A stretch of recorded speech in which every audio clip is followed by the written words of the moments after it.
Something extraordinary has just happened in Britain. A political earthquake has erupted beneath Westminster's foundations, and the aftershocks are shaking the entire establishment to its core. British politics, as we've known it for generations, has crossed a line no one thought it would ever dare approach, let alone trample over. It all began with a historic electoral triumph, one so sweeping, so unexpected, and so brutally clear in its message, that the ruling elite didn't simply panic.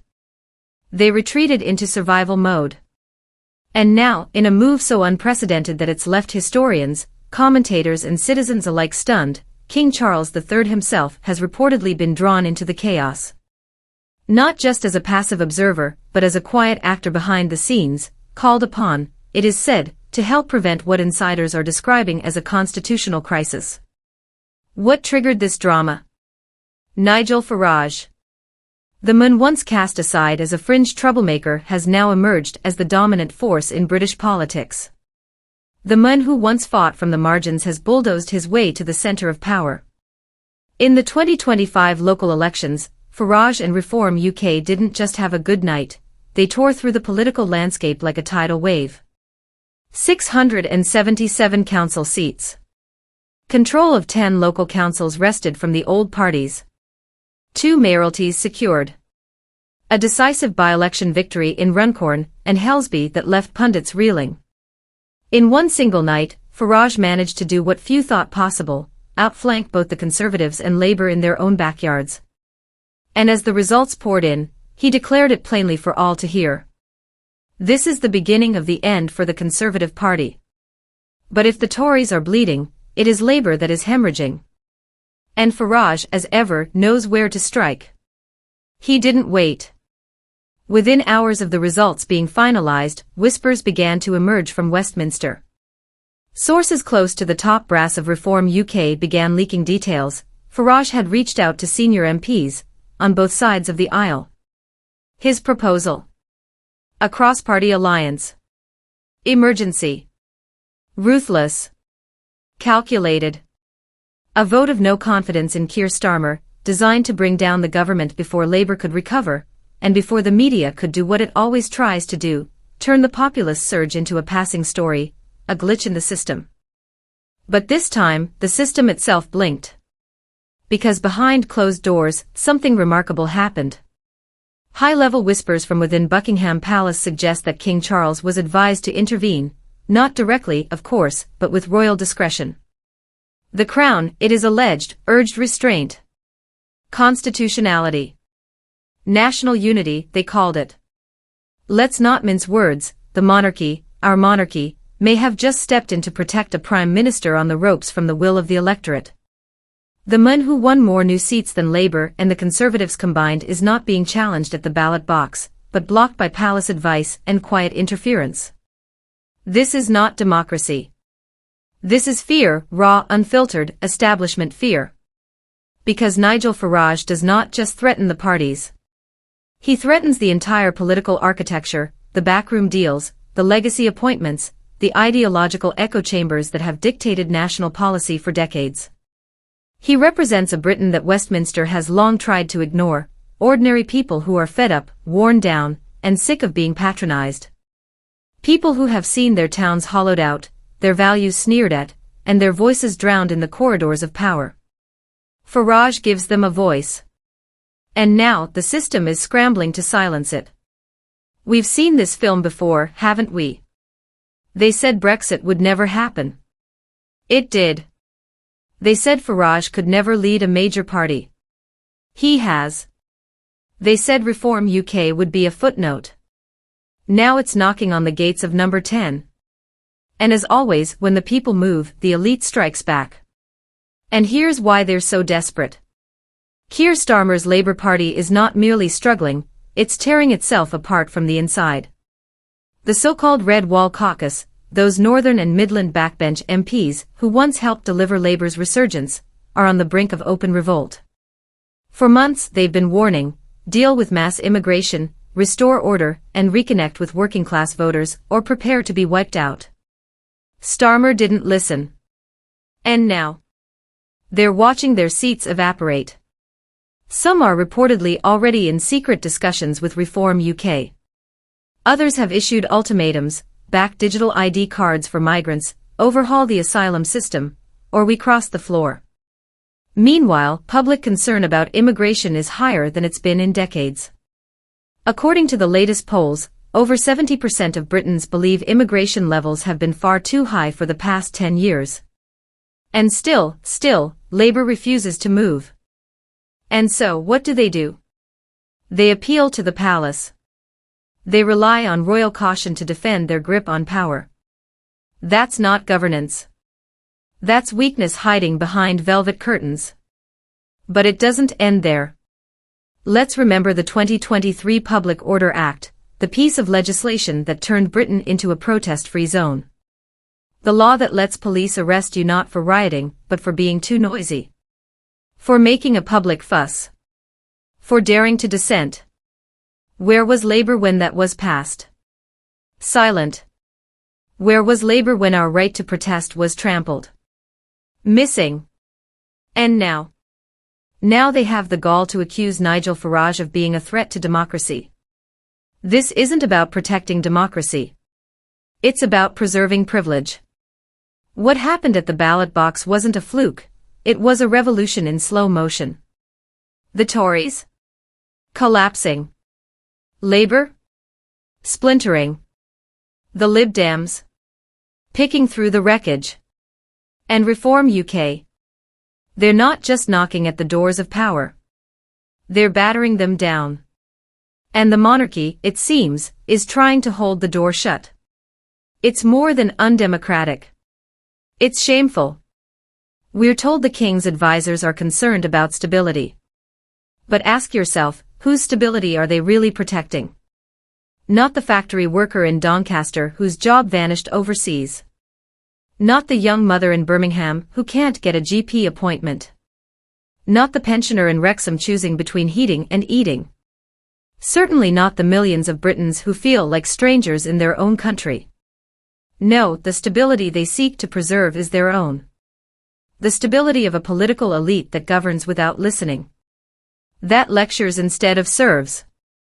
That controls instead of empowers. But Nigel Farage? He isn't going quietly. In a searing statement from Reform UK's new headquarters, he thundered. We are not going away. We are not going back to our corners.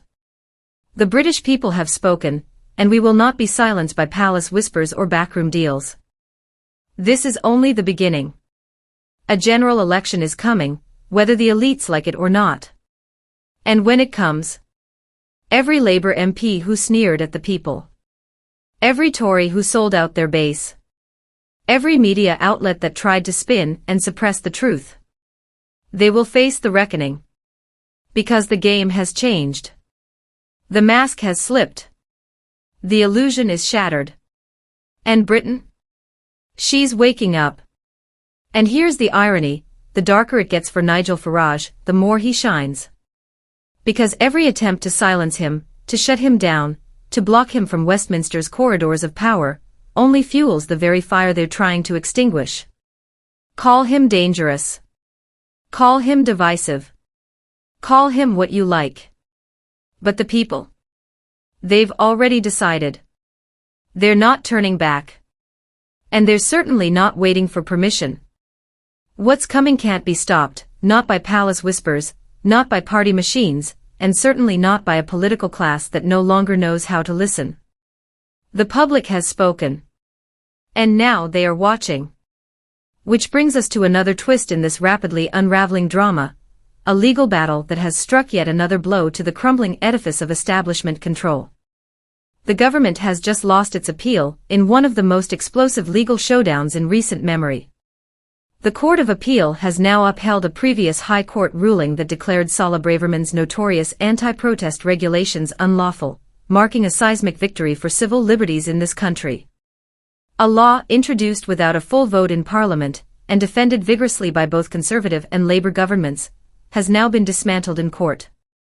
Let that sink in. A Home Secretary, first Braverman, then James Cleverly, and finally Labour's Yvette Cooper, fought tooth and nailed to uphold a regulation that criminalized protest for causing more than minor disruption. That's all it took. Just a bit more noise. A bit more visibility. And the police could shut you down. No riots. No blockades. Just being a little too inconvenient. And who stopped them? Not Parliament. Not the parties. Not the so-called defenders of democracy inside Westminster. It was Liberty, the civil rights group. And 5 judges across 2 courtrooms. That's it. That's all that stood between us and the erosion of one of our oldest rights, the right to dissent. Here's what actually happened. In June 2023, while the country's attention was elsewhere, Braverman introduced sweeping changes to protest laws via secondary legislation, a legislative backdoor that avoids proper parliamentary scrutiny. Her change allowed police to shut down protests deemed seriously disruptive, which, in her redefinition, simply meant causing anything more than minor disturbance. No vote. No debate. Just pen and paper. And suddenly, protesting became a crime of inconvenience.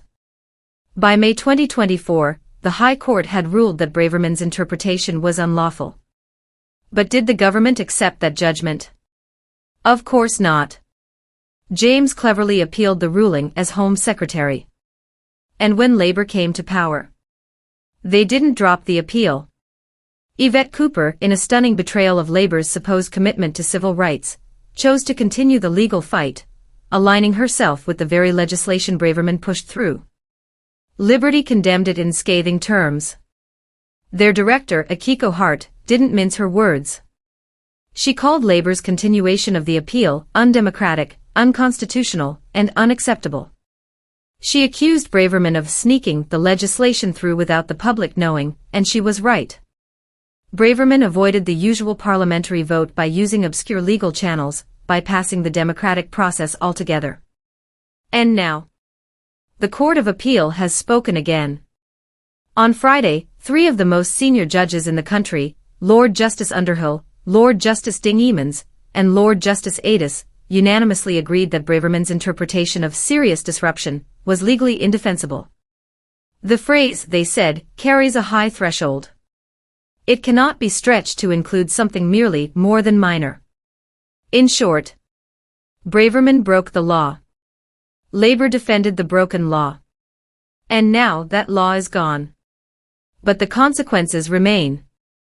According to Liberty, hundreds of demonstrators have already been arrested under this unlawful regulation, many of them for peacefully protesting issues like climate change or the crisis in Gaza.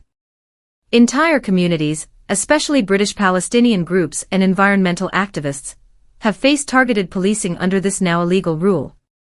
Hart didn't hold back.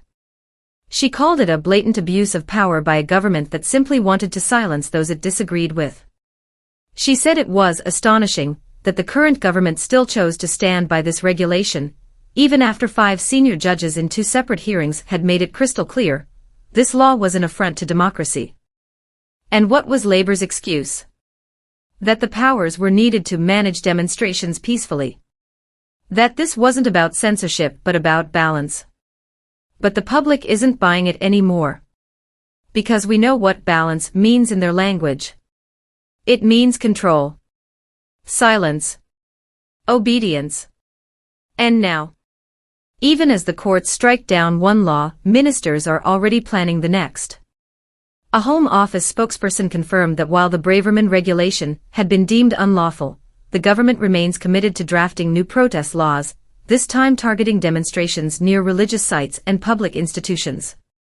They've promised new powers to address what they call intimidating protests, a term so vague it could mean just about anything. And they're not stopping there. They've hinted at further legal efforts to clarify what counts as disruption, including cumulative disruptions, another slippery slope that opens the door to punishing protesters for simply being persistent. So the fight is far from over. This ruling is not the end. It's the beginning of a new chapter. And as Britain enters this next political moment, bruised, divided, and restless, we must ask, who truly stands for democracy?